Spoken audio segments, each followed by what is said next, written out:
अस्सलाम वालेकुम नाज़रीन, मैं हूँ यासिर जलाल और आप देख रहे हैं फोक पाकिस्तान।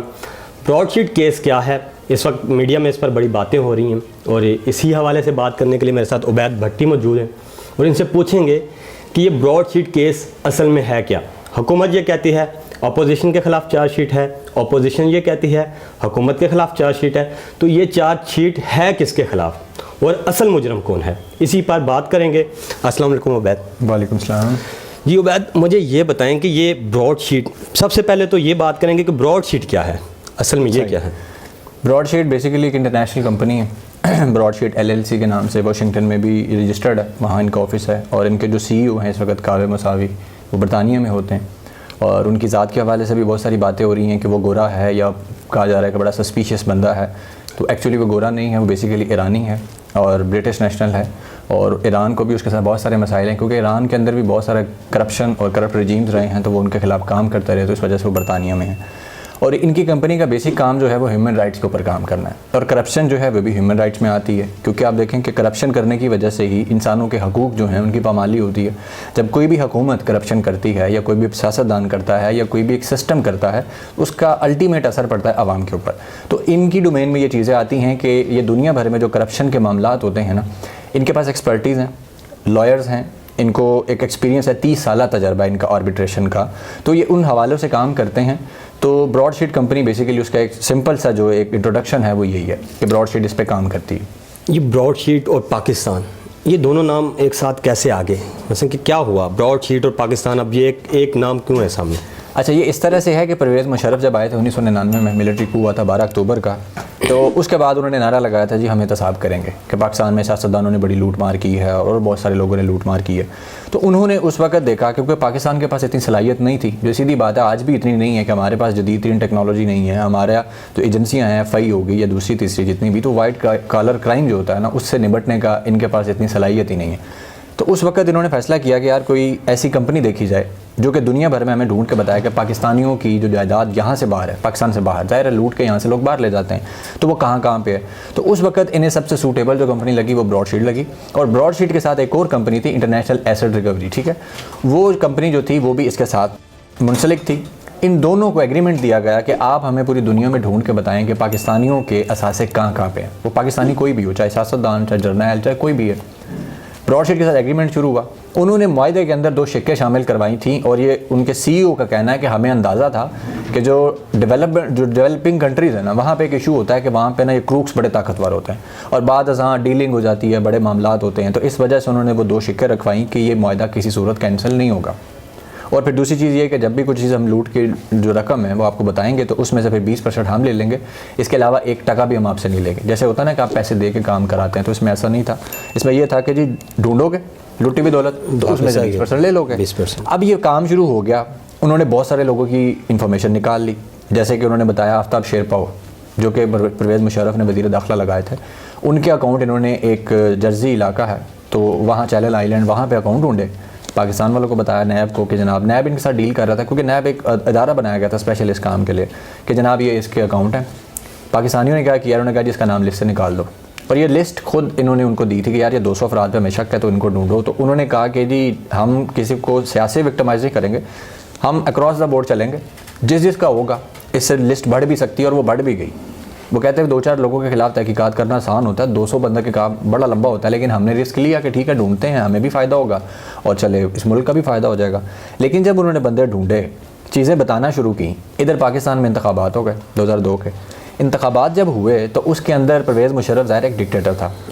उसके साथ सियासतदानों की डील ये हुई कि जनाब हम सियासतदान हैं, हम आपको तंग नहीं करेंगे, हुकूमत करने देंगे, सपोर्ट करेंगे फुल एंड फाइनल। और उसमें नून लीग भी शामिल थी, क्योंकि ये एग्रीमेंट करके निकल गए थे कि जनाब 10 साल मौज करें, हम एग्रीमेंट करते हैं आपके साथ। और दरमियान में आपको पता सऊदी अरब पड़ा था बिल्कुल कि ये 10 साल आपको छेड़ेंगे नहीं मुशर्रफ साहब, आप सुकून से हुकूमत करें, मज़ा करें, ये सियासत बाहर है, लेकिन इसके बदले आप इनकी करप्शन छोड़ दें।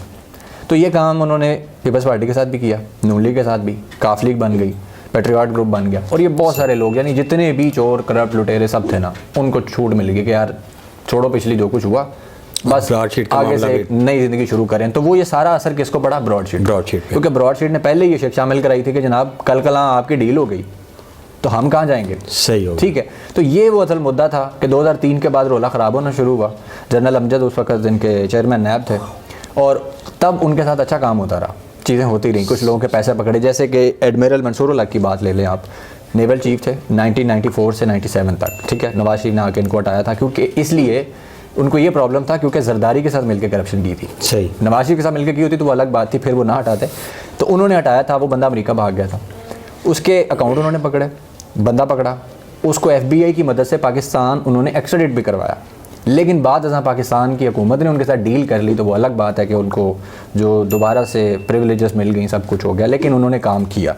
अब उसके बाद जब जनरल शाहिद अजीज़ चेयरमैन नैब लगे तो मामला बिल्कुल ही ख़राब हो गया। जनरल शाहिद अजीज़ ने इस बारे में लिखा है कि किस तरह चोरों के साथ डीलिंग चलती रही बाद अज़ां। फिर जाहिर है नवाज शरीफ वापस आए, बेनज़ीर वापस आई, बिल्कुल आपको याद होगा 2007 के अंदर। तो बेसिकली वो जो NRO की बातें होती हैं, वो NRO यही था कि मुशर्रफ ने कहा कि अच्छा जी ठीक है, मैं आपको माफ़ी देता हूँ। ब्रॉडशीट में माफ़ी मिल गई, मतलब तो ये करप्शन में माफ़ी मिल गई ना, तो करप्शन पे काम कर रही थी ब्रॉडशीट। सही हो, तो ब्रॉडशीट जो थी वो तो फंस गई ना।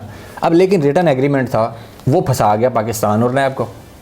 सही हो गया, ठीक है। अब उन्होंने पाकिस्तानी अदालत में केस नहीं किया, कंपनी भी इंटरनेशनल थी, उन्होंने बरतानिया में केस कर दिया कि जनाब ये देखें हमारे साथ ये गेम हुई है कि हमें हायर किया गवर्नमेंट ऑफ पाकिस्तान ने, टॉप इनका इंस्टीट्यूशन है नैब, इन्होंने ये हरकत की है कि बेसिकली तो अकाउंटेबिलिटी का इदारा, लेकिन सबसे बड़ा चोरों का फैसिलिटेटर है। सही हो गया। तो अदालत के अंदर जब सबूत गए, पाकिस्तान की तरफ से इन्होंने कहा, जो हमारे नुमाइंदे माशाल्लाह वहाँ पे बने हुए थे, उन्होंने कहा जी ब्रॉडशीट ने तो काम ही नहीं सही किया था, तो हमने तो इसलिए मायदा ख़त्म कर दिया। उन्होंने कहा अच्छा, उन्होंने सबूत पेश कर दिए कि जनाब ये देखें, हमने फ़लाँ के ये अकाउंट पकड़े थे, उसके अलावा हमने जनीवा के अंदर अकाउंट सीज़ करवा दिए थे आसिफ अली जरदारी के और इंटरनेशनल एसेट रिकवरी ने। वो सारे सबूत जब वहाँ पे पेश हुए तो अदालत ने कहा कि जनाब ये तो ब्रॉडशीट ने तो काम बड़ा बेहतरीन किया, और इसमें जो हमें नज़र आ रहा है वो तो यही नज़र आ रहा है कि ब्रॉडशीट अच्छा काम कर रही थी, आपके चोर पकड़े जा रहे थे, तो आपने इसी चक्कर में उसको हटा दिया कि जनाब ये तो पकड़ लेगी सबको। तो इस चक्कर में ब्रॉडशीट के साथ मुआहदा इन्होंने ख़त्म कर दिया। फिर अदालत में केस चलता रहा, 2016 के अंदर आके उसका फ़ैसला ब्रॉडशीट के हक़ में आ गया। सही। लेकिन फिर भी पाकिस्तानियों की ट्राई ये रही कि किसी तरह मसालेहत हो जाए और हमें इसका जुर्माना ना देना पड़े, क्योंकि जुर्माना इसलिए देना था क्योंकि आपने मुआहदे की खिलाफ वर्जी की थी। सही। हालांकि एग्रीमेंट ये था कि आप जो भी लूट का माल लाएंगे उसमें से 20% ले जाएंगे, पाकिस्तान की जेब में से तो रखा नहीं जा रहा था ना, वो तो लूटा माल बरामद होकर वापस आ रहा था कि अगर 100 रुपये बरामद हुए हैं, 20 उनको दे देने हैं, 80 आपने रख लेने। फ़ायदा ही था, बिल्कुल जाहिर है ना, लेकिन इन्होंने होने नहीं दिया मुल्क का फ़ायदा। जाहिर है ना, सियासी गेम हो गई सारी, आपस में कोalition हो गई, गेमें मिल गई जनाब, नई पार्टियां बन गई, इत्तेहाद हो गए। तो इसलिए कहा जाता है जी नैब बेसिकली सियासतदानों को विक्टिमाइज़ करने के लिए होता है और सियासी फ़ायदों के लिए होता है। अब सियासी फ़ायदे तो अब अगली गेम है ना फिर आपकी। एक्चुअल तो एहतसाब का काम था, तो वो तो होना चाहिए था कि नैब का जिसलिए बनाया गया था वो बाद अज़ां वक्री बात है कि गवर्नमेंट अगर उसको यूज़ करती है, जैसे मुशर्रफ ने यूज़ किया, उस पर पीपल्स पार्टी यूज़ करती रही, फिर नून लीग यूज़ करती रही, अब भी यही कुछ कहा जाता है कि जनाब ऐसा है, लेकिन वो तो बाद में पता चलेगा। इमरान खान इसको अगर ऐसा यूज़ कर रहे हैं, इन्फ्लुएंस है नहीं है, तो आने वाला वक्त मज़ीद चीज़ें क्लियर कर देगा। अब एक परसेप्शन बिल्ट हो गई है, वो ये है कि या तो मौजूदा हुकूमत ने गलतियाँ की हैं या फिर नैब भी सारी कसूरवार है। सही। लेकिन आपने जिस तरह से भी बताया, मुझे लग रहा है कि नैब का कोई इतना ख़ास अमल दखल नहीं रहा इसमें। सियासतदान या डिक्टेटर जो भी थे उनके आपस में मुकमका होते रहे। मुआहदा नैब ने किया ब्रॉडशीट्स के साथ, और बरतानवी अदालत में नैब रगड़ी गई, और अब सारा मुद्दा पड़ गया नैब पे, और जिन्होंने आपस में मुकमका किए थे वो एक दूसरे को चोर कहते फिर रहे हैं। वो इसी तरह ना, देखें बात ये है कि नैब जो है वो किस मुल्क का रिप्रेजेंटेटिव है? पाकिस्तान का। तो अल्टीमेटली वो रियासत पे भी पड़ेगा, नैब पे भी पड़ेगा। अब कहा यह जाता है कि नैब एक इंडिपेंडेंट इदारा है, ऑटोनमस बॉडी है। बिल्कुल। तो ऑटोनमस बॉडी थी तो मुशर्रफ जिससे जो मर्जी करे, नैब को चाहिए था कि वो डील ना करती। इसीलिए जनरल अमजद भी हट गए, जनरल शाहिद अजीज़ भी हट गए कि जनाब कौन सी ऑटोनमस बॉडी जब हमारी सुनी नहीं जाती। ऊपर वाले जब गेम कर लेते हैं, हम पे प्रेशर डाला जाता है और हमें हटने पे मजबूर कर दिया जाता है, तो फिर ऑटोनमस बॉडी तो खत्म हो गई ना फिर। तो इसलिए फिर बात यह है कि फ्रंट फेस नैब ही था, नैब डील कर रहा है ना, नैब इदारा है तो साहब का, तो वो डील कर रहा है, तो जलील नैब नहीं होना था। लेकिन बर्डन सारा आपके ऊपर आएगा। जैसे एक घर के अंदर एक बच्चे का मसला हो, तो जो जिल्लत अगर उसकी वजह से आनी है तो बाप पे भी आनी है, भाइयों पे भी आनी है, सब पे आनी है। लेकिन जिल्लत डायरेक्टली किसकी है? उस बच्चे की है। तो इसी तरह नैब वाली मिसाल भी इसी तरह के, नैब का मामला था, नैब ने डील कर ली, नैब इन्फॉर्मेशन लीक कर रहा है, अब किसके कहने पे कर रहा है वो बाद की बात है। सही होगा। ऑटोनमस बॉडी होते हुए अगर वो ये हरकत कर रहा है, जैसे इंटरनेशनली आप देखें कि दुनिया के बहुत सारे ममालिक में ऐसे इदारे हैं जो इंडिपेंडेंटली वर्क करते हैं, तो वो अपने सदर के प्रेशर के नीचे भी नहीं आते। बिल्कुल। ये क्यों आते हैं? तो बात यह है फिर, इसलिए नैब के ऊपर तो आनी है ना गेम के। जनाब नैब कर क्या रहा था, ये तो सियासतदानों की वहाँ पे चलता है। जैसे कमर ज़मान चौधरी है, इसकी मिसाल भी दी है उन्होंने बरतानिया की अदालत के अंदर कि कमर जमान चौधरी नैब का वो चेयरमैन जो 2017 तक रहा है, 14 से लेके, जिसको पीपल्स पार्टी और नून लीग ने लगाया था मिलके, उसके बारे में पाकिस्तान की सुप्रीम कोर्ट ने रिमार्क्स दिए हैं, वो सारे उन्होंने वहाँ पे पेश किए कि ये पाकिस्तान की सुप्रीम कोर्ट कह रही है इसी नैब के बारे में जो हमारे साथ ये कह रही है। तो जिल्लत आपके पाकिस्तान की हुई कि इस मुल्क का इदारा ऐसा कर रहा है। जो ब्रॉडशीट का मामला जो लाइमलाइट में आया वो आया जब जुर्माना हुआ, और फिर ये कहा गया कि तहरीक इंसाफ की हुकूमत आई और उसने मुल्क के ऊपर जुर्माने करवा दिए, जुर्माना हो गया। अब सारी स्टोरी ये बयान करती है कि ये जुर्माना असल में वो जो ब्रॉडशीट के साथ मुआहिदा ख़त्म किया, बिल्कुल उस वजह से हुआ। ये मुआहिदा ख़त्म हुआ कौन से सन में आपने बताया? ये तकरीबन 2007 में तो कहानी एंड हो गई थी ना इसकी। 2007 में मसलन कि मुशर्रफ के दौर में ही मुआहिदे की कहानी एंड हो चुका था, एनआर हो गया था। उसके बाद उन्होंने केस किया, उस केस का फ़ैसला 2016 में आया, फ़ैसला हुआ, जुर्माना हुआ, हुकूमत ने डील करने की कोशिश की, नहीं हुई, जुर्माने पे इम्प्लीमेंटेशन का हो गया। बिल्कुल। तो फिर इसमें अब असल कसूरवार कौन सामने आ रहा है? इसमें असल कसूरवार यही लोग हैं ना कि परवेज़ मुशर्रफ वाली बात सही कि उसने एहतसाब का नारा लगाया फिर यूटर्न ले लिया, सही पहली चीज़। दूसरे वो क्रूक्स, वो चोर कि जिनके ऊपर केसेस थे, वो तगड़े इतने थे कि उन्होंने परवेज़ मुशर्रफ को मजबूर कर दिया अपनी सियासी ताकत के तौर पर कि भाई हमारे साथ डील करो। वो डील हो गई। आज वही इल्ज़ाम लगा रहे हैं मौजूदा गवर्नमेंट पे कि यो जी इनकी गलती है, इन्होंने पैसे दे के हमारे खिलाफ केस कराने की कोशिश की थी, हालांकि ऐसा नहीं है। मुशर्रफ के बारे में ये कहा गया कि मुशर्रफ ने एहतसाब का नारा लगाया और ब्रॉडशीट से मुआहिदा किया और फिर उससे पीछे हट गया, नतीजा जुर्माने की सूरत में निकला। अब इमरान खान भी एहतसाब के नारे पे आए और अब जो ख़बरें सामने आ रही हैं शहजाद अकबर के हवाले से और फिर कमीशन मांगने के हवाले से, तो क्या आपको लगता है कि मौजूदा हुकूमत भी एहतसाब के नारे से पीछे हट रही है और अपने कमीशन पर फोकस कर रही है? नहीं, ऐसी मुझे तो नहीं लगता कि ऐसा कुछ हो रहा है। अब देखें, काली भेड़ें हर जगह होती हैं।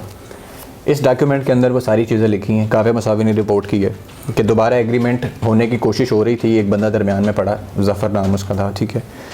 उस दौरान एक और शख्स अंदर एंटर हुआ, जो इसके अंदर रिपोर्ट है, उस शख्स का नाम भी लिखा है, आर्मी से उस शख्स का ताल्लुक है, कि उसने कहा कि जी आपको एग्रीमेंट एम कैसे मिल जाए, मतलब पाकिस्तान में बातें हो रही हैं कि आपको 25% मिलेगा, तो अगर मैं आपका एग्रीमेंट करवाता हूँ मुझे कितने % आप देंगे। तो उस पर कावे मसावी को बुरा लगा और उसने स्ट्रेट फॉरवर्ड उसे कहा कि जनाब ऐसी गलत काम जो है मैं नहीं इसमें इन्वॉल्व हो सकता। तो उसकी वजह से ये मुआहिदा दोबारा नहीं हो सका। हालांकि ये मुआहिदा हो जाता, जो कि होना चाहिए था, तो पाकिस्तान का फ़ायदा ही था इसमें, जुर्माना भी बच जाता, आप चोरों की लूटी दौलत जो थी वो भी रिकवर करवा सकते। क्योंकि आप देखें ब्रॉडशीट की ऑफ़र बड़ी मज़ेदार है कि हम आपको रिकवर करके देंगे तो उसमें से आप हमें हमारी % दे देना, सही नहीं देंगे तो कुछ भी नहीं मिलेगा। और दूसरी चीज़ उसने कहा कि अदालत का फैसला मौजूद है कि हमारे अंदर ये सलाहियत है कि नहीं कि हम निकाल सकते हैं या नहीं, तो आप उससे देख लें, क्योंकि अदालत ने फैसला दे दिया कि ब्रॉडशीट वाकई काम कर सकती है। और आपने देखा माजी में जिन्होंने चीज़ें हमें फराहम की थी, आफ्ताब शेरपाव के बारे में, आमिर लोधी के बारे में, मलिया लोधी के जो भाई है, जो सब मैरिन वाला केस था, फिर आसिफ जरदारी लोगों के जो अकाउंट सीज करवाए थे, फिर और बहुत सारे लोगों की चीज़ें निकल आई थी। तो इसका मतलब है कि वो वाकई कर सकते हैं। तो एग्रीमेंट दोबारा होना चाहिए था। ये कुछ लोग दरमियान में पड़े जिनके इंटेंशंस ठीक नहीं थे, जो अपने कट के चक्कर में पड़ गए, कि जैसे हमारे यहाँ अक्सर होता है ना, पाकिस्तान का कल्चर है कि कोई भी एग्रीमेंट होने लगता है तो फाइलों के लिए भी पैसे होते हैं कि जनाब आपको हमें तो नहीं मिलेगा, जनाब आप जायज़ काम भी कराने जाएँ तो आपसे कहते हैं जनाब पैसे दो। आपको पता है हमारे हर ऑफिस में सरकारी कल्चर है, नॉर्मल है सब। तो यही इसी में गेम हुई है। अब इसमें खान साहब ने कहा तो है कि मैं मुसावी से पूछूंगा सारी चीज़ें, सारी इन्फॉर्मेशन मिलेगी मुझे, तो हम इस पर देख लेते हैं। अब उस पर देखते हैं खान साहब क्या करते हैं। अगर ये नया एग्रीमेंट हो जाता है तो हॉट वाटर में कौन नज़र आ रहा है? ऑब्वियसली वही चोर जो 200 अफराद की लिस्ट है, और उसके बाद भी अगर किसी ने लूटा है। आप ये देखें, जी जी, फ़र्ज़ करते हैं कि तहरीक इंसाफ में से भी कुछ लोग थे, जैसे एक नाम आया हुमायूं अख्तर खान, सही, जनरल अख्तर अब्दुर्रहमान का बेटा हुमायूं अख्तर खान, जहांगीर तरीन का कज़न, तहरीक इंसाफ में है इस वक्त, बिल्कुल, उसका नाम भी सामने आया। तो इसका मतलब ये है कि अक्रॉस द बोर्ड एहतसाब के बारे में कावे मसावी कमिटेड है। उसने ये कहा है कि हम सिर्फ नवाज शरीफ के खिलाफ नहीं करेंगे, अक्रॉस द बोर्ड करेंगे। पहले भी हमने कहा था, अब भी हम यही कह रहे हैं कि जिसकी भी दौलत होगी तो वो फिर हर किसी की दौलत जो है, अगर नया मुआहिदा होता है तो हॉट वाटर में वो सब होंगे जो चोर हैं, जो चोर नहीं है उसको कोई टेंशन नहीं। पीटीआई के लोगों का नाम आ गया तो खान साहब रिस्क लेंगे? क्यों, ऑब्वियसली लेंगे। खान साहब आप देखें ना कि चीनी कमीशन की बात थी, जहांगीर तरीन की 2, 4, 6, 8, 10 मिले, जितनी भी कह लें आप, थी, बिल्कुल, खुसरो बख्तियार के भाई की भी थी। अगर होता तो खान ना करता उसके ऊपर, जैसे इससे पहले होता था। सबको पता है 2010 में चीनी शॉर्ट हुई, 140 रुपये पे गई थी, आज तक कभी तहकीकात नहीं हुई। सबसे ज़्यादा शुगर मिले ही नहीं किया ना, चौधरियों की और उसके बाद शरीफ बरादरान की और आसिफ जरदारी की। अब इस दफ़ा हुआ है तो जहांगीर तरीन भी इसमें आ गया, खुसरू बख्तियार के रिश्तेदार भी आ गए इसमें, और उसके अंदर FIA सब के खिलाफ कार्रवाई कर रही है, और ये सारे लोअर हाई कोर्ट पहुंचे हुए मिलजुल के कि जनाब हमें बचाएं, इससे हमारे खिलाफ काम हो रहा है। तो खान साहब ने यही कहा कि जनाब जो भी होगा मैं तो उसके खिलाफ करूँगा, चाहे वो मेरा अपना हो। वो अलग बात है कि दुख लगे कि यार मेरा बंदा भी इसमें आ गया, लेकिन काम होगा तो फिर मैं तो ये समझता हूँ कि फिर सबके खिलाफ होगा। ब्रॉडशीट के हवाले से आप क्या कहते हैं कि इसका क्या आपको अंजाम क्या नज़र आ रहा है? अंजाम मेरा तो यही ख्याल है कि एक बंदा अगर दावा कर रहा है, उसने लास्ट इंटरव्यू में ये बात की है कि मुझे बड़ी खुशी होगी कि मैं पाकिस्तानियों के लिए काम करूं। अब ये देखें कि हमारे लोगों से ज़्यादा वो बाहर का बंदा बड़ा सिंसियर नज़र आ रहा है। उसने पहले भी कहा, उसने कहा मैं 4 अरब रुपये छोड़ देता हूँ, दे दूंगा वापस, मैं से एग्रीमेंट कर लें, डॉलर ढूंढ के दूंगा, पाकिस्तान का तो नुकसान नहीं है। मुफ्त की ऑफ़र है ना आपको कि आप मिसाल के तौर पर आपको कोई बंदा आके कहता है कि आपके पास घर नहीं है, मैं आपको घर बना के देता हूँ, जहाँ से मर्जी खर्चा मैं करूँगा, सब कुछ करूँगा, मैं खुद ही बाहर से कमा लूँगा, तो आपको तो नुकसान नहीं हो रहा। इसी तरह वो कह रहा है मैं आपको लूटी दौलत रिकवर करके दे सकता हूँ, मैं दूंगा कम से कम 1 अरब डॉलर, उसमें से अपने पैसे रख लूँगा अपनी कंपनी के लिए। अभी आखिरी सवाल ख़त्म करते हैं इसको। पाकिस्तानी सहाफ़ी जो हैं, बड़े सो कॉल्ड सीनियर सहाफ़ी, वो ये कहते फिरते हैं कि हुकूमत फंस गई, शहजाद अकबर चोर निकल आया, खबरें लग रही हैं बड़े बड़े TV चैनल्स पे, बड़े बड़े नामवर एंकर जो हैं खुद को कहते हैं और लिखवाना पसंद करते हैं, तो वो तो सारी चार्जशीट उन्होंने हुकूमत के ख़िलाफ़ बनाई हुई है। लेकिन अब जो बातें हुई या जो आप प्रूफ जिस आपने ये पेपर्स दिखाए मुझे भी, तो ये तो सारा लगता है कि हुकूमत तो बिल्कुल सही है। जो चोर उचक्के थे जिन्होंने पहले भी लूटा, अब भी लूटने की कोशिश कर रहे हैं, और पहले भी माफ़ियाँ ली, अब फिर माफ़ी मांगने की कोशिश में और ब्लैकमेल कर रहे हैं, वो सब कसूरवार हैं। यार बात देखें, पता क्या, आप जिन बड़े सहाफ़ियों की बात कर रहे हैं ना, थोड़ी टू से हम भी इनको बड़ा सहाफ़ी समझते रहे, लेकिन एक सादा सी बात है, इन सहाफ़ियों ने हमें ये कहना शुरू कर दिया कि इमरान खान इस मुल्क की हर तबाही का ज़िम्मेदार है 2.5 सालों में। ठीक है, ये सहाफ़ी हमें पहले बताते थे कि जनाब पीपल्स पार्टी ज़िम्मेदार है, फिर ये बताते थे नून लीग ज़िम्मेदार है, फिर कहते थे परवेज़ मुशर्रफ ज़िम्मेदार है, आज इमरान खान ज़िम्मेदार हो गया, हर चीज़ का ज़िम्मेदार हो गया। और ये सहाफ़ी हमारी नई नस्ल को ये बताते हैं कि वो चोर जिन्होंने 4-4 5-5 बारियाँ ली, उनको एक दफ़ा फिर ले आओ कि मुल्क ठीक हो जाएगा, और जो पहली दफ़ा आया वो 2.5 साल में नाकाम हो गया। तो मेरी अकल तो ये नहीं मानती कि मैं इनकी बात पर यकीन करूं कि यार 2.5 साल वाला पहली दफ़ा ही नाकाम हो गया, तो जिन्होंने 30 साल हुकूमत की है वो फिर भी कामयाब है, उन्हें मैं फिर एक दफ़ा बारी दे दूं। तो ये बेसिकली उनके साथ चट्टे बट्टे एक हैं, ये उसके लिए गेम करते हैं। जैसे पनामा पेपर आया तो मैं समझता हूँ उसमें जो हमारे सीनियर साथी सो कॉल्ड उस वक्त कहते थे वो पनामा आ गया, नवाज शरीफ फंस गया, फिर उन्होंने देखा कि नहीं जनाब ये तो काम ख़राब हो गया, नवाज शरीफ चला गया तो हमारी भी मौजा ख़त्म हो गई। सब ने यूटर्न मारे और पनामा पेपर को उस दिन से साजिश साबित कर रहे हैं, समेत उमर चीमा जिसने ये स्कैंडल ब्रेक करने में मदद की थी। तो इन लोगों की बात का एतबार मैं समझता हूँ कि जो पाकिस्तानी इनकी बात का एतबार करे ना तो बेवकूफ़ है, सादा सी बात है। सही, अब अल्लाह ने आंखें दी हैं, दिमाग दिया है, खुद चीज़ें देखो कि यार ये कैसे पॉसिबल है कि आप ये कहें कि यार इमरान खान ज़िम्मेदार है, ये इमरान खान का कसूर है। कसूर तो फिर इससे पहले वालों का था जो मिलजुल के खाते पीते भी रहे, और आज ये हमें बताते हैं कि जनाब नवाज शरीफ बड़ा अच्छा बंदा था, नवाज शरीफ बड़ा वो था। इनके पुराने कॉलम उठा के देख लो, शोज़ उठा के देख लो, अहमद मीर की वो वीडियो मशहूर ज़माना यूट्यूब पर पड़ी है जिसमें कहता है नून लीग के वज़ीर मुझे कहते हैं बैठ के साढ़ा लीडर चोर है, लेकिन इतनी जरूरत नहीं कि मैं बैठ के गए। फिर अहमद मीर की वो वीडियो मौजूद है जिसमें ये कहता है कि नून लीग ये बैनियाँ बेच रही है कि पनामा साजिश थी, कामा साजिश थी, ये झूठ बोल रहे हैं, ये आवाम को बेवकूफ़ बनाना चाह रहे हैं। आज अहमद मीर हमें कहता है कि नवाज शरीफ तो बहुत बड़ा चीक वेरा है, नेल्सन मंडेला। तो फिर किसकी मतलब हमें यही से समझ जाना चाहिए ना कि इनका एजेंडा क्या है, इनकी गेम क्या है। तो इनकी बातों पे नहीं आना चाहिए कि हम ये क्या कह रहे हैं और ये किस तरह से कर रहे हैं। बहुत बहुत शुक्रिया आपका कि आपने मेरी ऑडियंस को बड़े अच्छे से समझाया कि ब्रॉडशीट क्या है। और आपको बताता चलूँ कि अगर ब्रॉडशीट के हवाले से आपने असल हक़ाइक़ जाने तो उबैद के चैनल पर बड़ी वीडियोज़ आती हैं इनकी, और बड़ी डिटेल में बात करते हैं, और इनका एनालिसिस यकीनन आपको सुन के भी मज़ा आएगा। चैनल का लिंक जो है इनका मैं दे रहा हूँ साथ में, उसको भी सब्सक्राइब कीजिए और जाके मज़ीद जानिए कि ब्रॉडशीट क्या है और किस तरह पाकिस्तानी अवाम को इस मामले पर हमारे सीनियर सहाफ़ी बेवकूफ़ बना रहे हैं।